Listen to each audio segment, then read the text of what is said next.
Hi guys, good morning.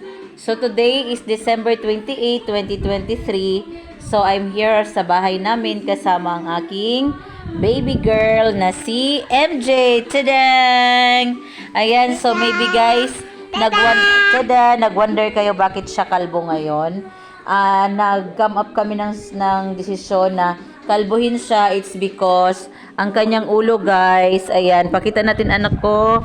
Ayan, ay nagkaroon siya ng mga sugat-sugat sa kanyang ulo guys. Nagkaroon ng sugat-sugat yung ulo niya.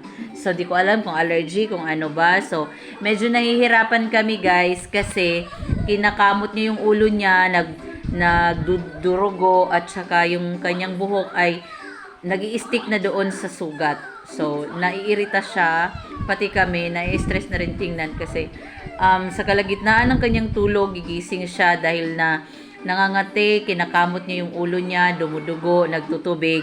So, after po ng Christmas, December 26, nag-decide kaming mag-asawa together with her grandparents na pakalbo na lang para direkta sa kanyang sugat yung gamot na ilalagay sa kanyang ulo. So, wala pa talaga kaming totally na nilagay na gamot nung time na yon, yung ano lang, nililinis lang namin yung ulo niya hanggang sa ayun na kinalbo namin. Tapos after nung magkalbo, nagtanong ako dun sa pharmacy kung ano yung pwedeng gamot sa mga sugat-sugat sa ulo at binigyan kami ng ointment. Ito yung ointment guys, na binigay sa akin. Ito yon. Wait lang guys. Ayan guys. So, ito yun guys. Ay, baliktad. Ito ang kanyang ointment. So far naman guys, pangalawang araw niya na to sa paggamit ng ointment na yon. Nakita niyo naman siguro kanina, medyo tumuyo na yung kanyang sugat. Tapos hindi na niya kinakamot lagi.